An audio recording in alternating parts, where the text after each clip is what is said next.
Reading practice of lesson 41.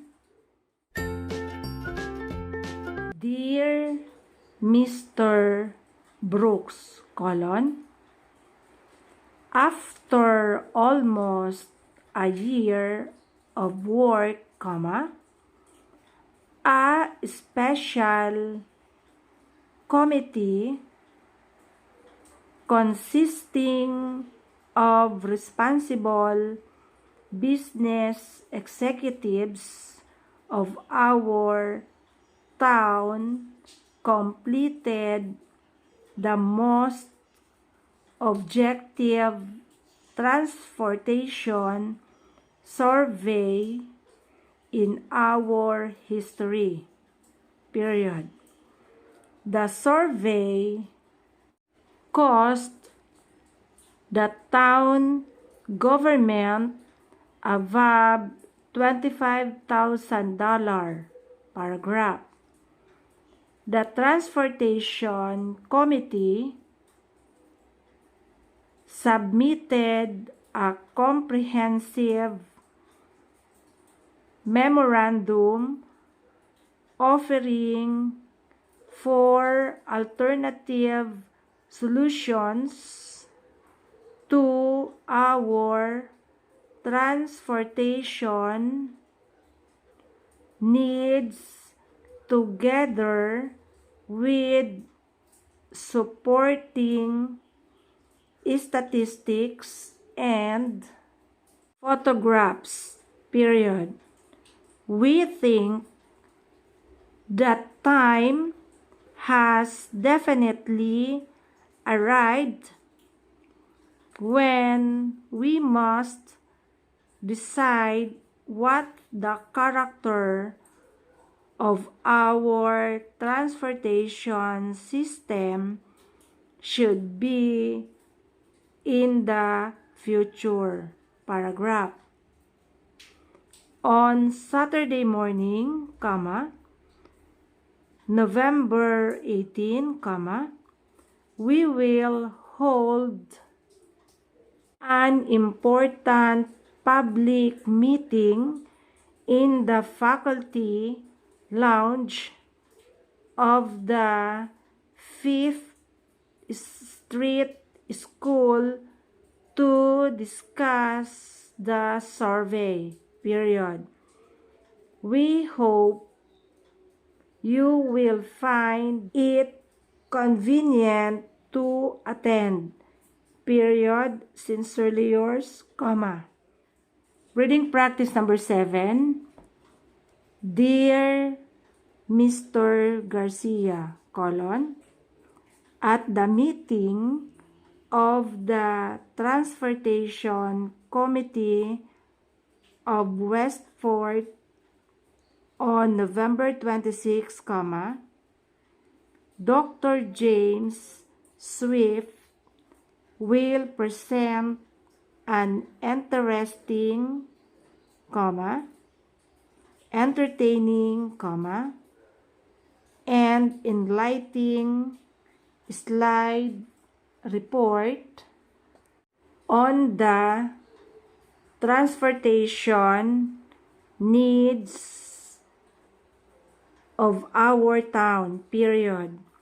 Dr. Swift actually performed all the significant statistical research work involved in this report, paragraph.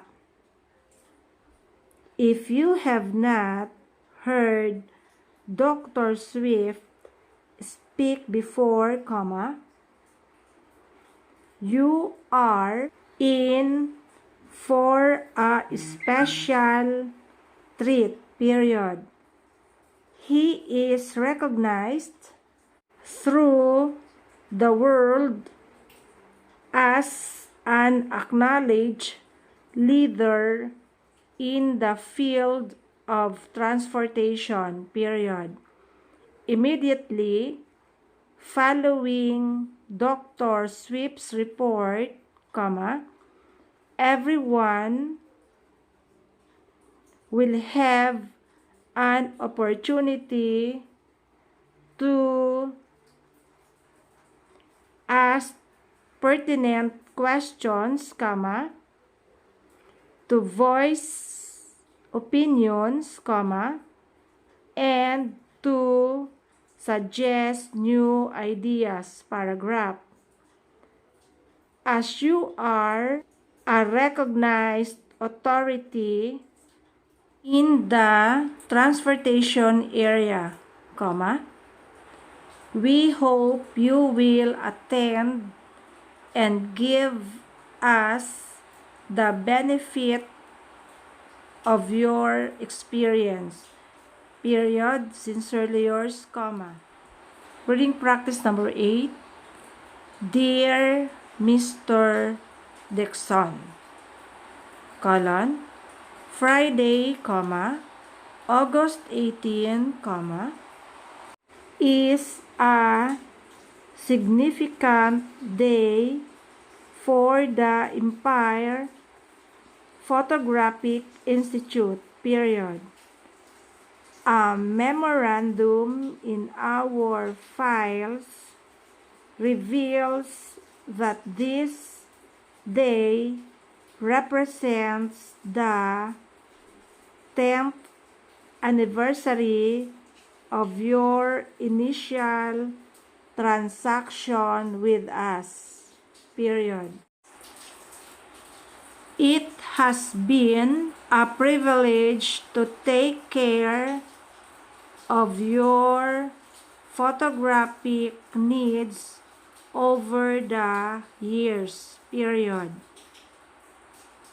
Please accept our gratitude and thanks for your business and your friendship, which have contributed so substantially to our success, paragraph. While you have frequently purchased large quantities of photographic supplies, you have never requested us to open a regular account for you, period. A charge account at the Empire Photographic Institute is a genuine convenience, Mr. Dixon, period. We recommend that you have one, period. When you have a charge account, you can actually complete each business transaction in a fraction of the time it would ordinarily take, period. You can even place orders by telephone, paragraph. If you wish to avail yourself of the advantages of our credit facilities, simply fill out and return the enclosed form, period. Sincerely yours, Reading practice number 9.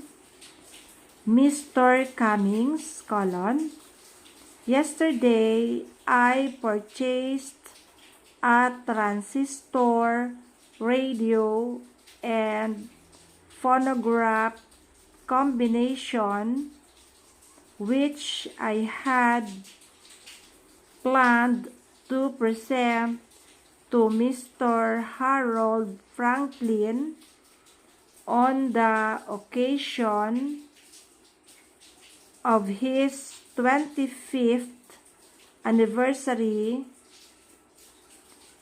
as head of the Statistics Department of the Trans World Manufacturing Company, period.